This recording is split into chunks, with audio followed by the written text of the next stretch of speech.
Subscribe to my channel first. Then let's get into this. I never imagined the word stay could hit like a gunshot.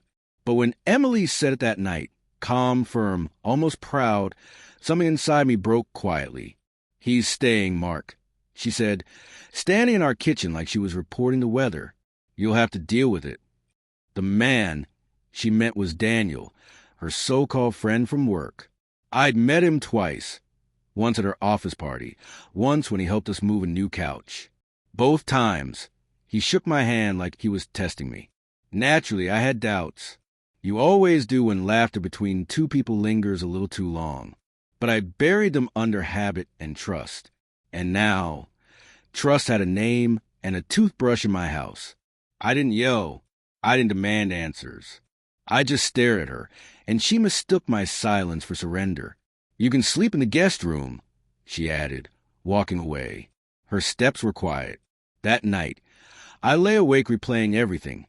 Every late meeting, every unread text, every sudden smile she gave her phone. By morning, the ache had hardened into something colder. Clarity.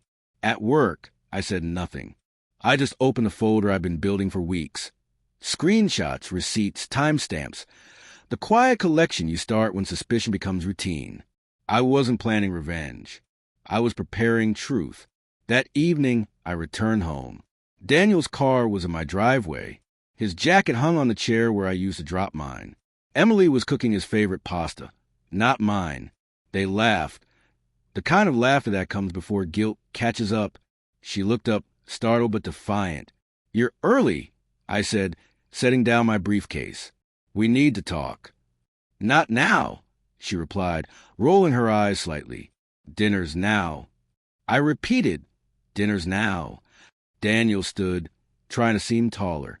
Maybe I should know, he started. Emily cut him off. You're staying. That word again. Staying. I nodded slowly. Good, because what I was about to say involved them both. I reached into my briefcase and pulled out a thin envelope. Inside, copies of two things, a letter from Daniel's company and a printed email chain. I placed them on the table. Daniel, I said, keeping my voice steady, I think you should read this before deciding where you'll be staying. He frowned, glanced at Emily, and unfolded the papers. His eyes scanned quickly, confusion turning to dread. Emily looked from him to me, then back.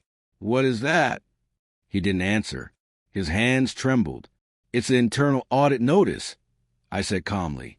Your company has been investigating missing funds, and they traced transactions to a secondary account, the one you opened under Emily's name.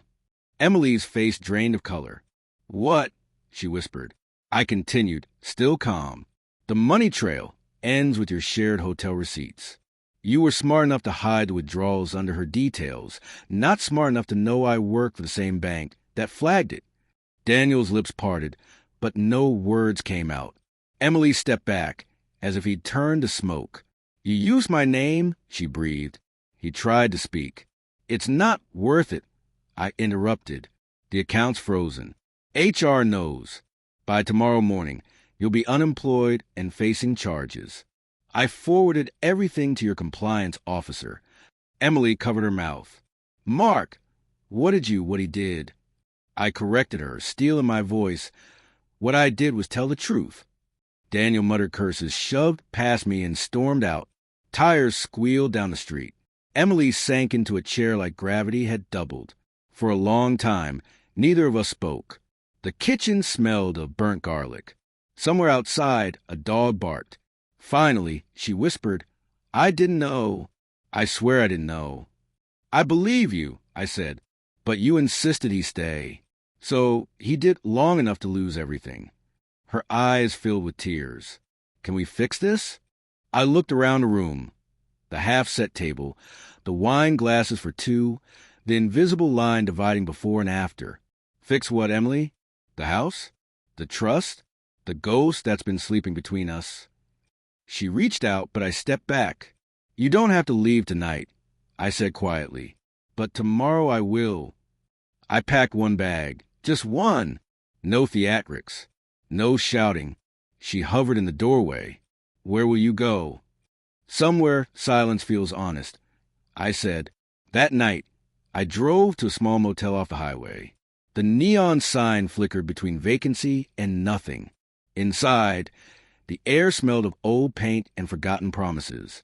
I sat on the edge of the bed, staring at the wallpaper until morning light began to bleed through the blinds. At dawn, my phone buzzed. A single text from Emily. He's been arrested. No apology. No explanation.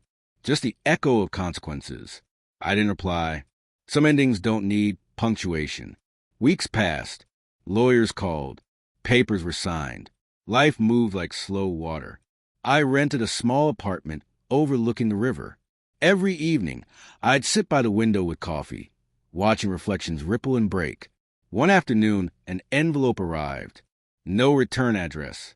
Inside, a single photo. Emily and me at our wedding. Both smiling. Both believing. On the back, she wrote, I finally understand what I lost. I studied the photo again. Two people so certain that love was enough. Maybe it had been. Maybe love only needed honesty to survive. And honesty was the first thing to die. I placed the photo in a drawer and closed it softly. Outside, the river kept moving, indifferent, endless. People ask if I miss her. Sometimes, yes. You don't spend years building a life without leaving fingerprints on your heart. But missing her doesn't mean wanting her back. Some lessons carve you open so you can finally breathe. Emily thought she found freedom in another man. What she really found was a mirror, showing her what betrayal costs. Daniel learned the same lesson, only too late. When you gamble with trust, you don't just lose money. You lose the one person who would have forgiven you if you'd only been honest. As for me, I learned that silence can be the loudest strength. I didn't have to destroy anyone. I just stopped saving those who didn't value being kept safe. And in that quiet victory, I realized something simple. Sometimes walking away isn't losing. It's showing the universe what you will no longer tolerate.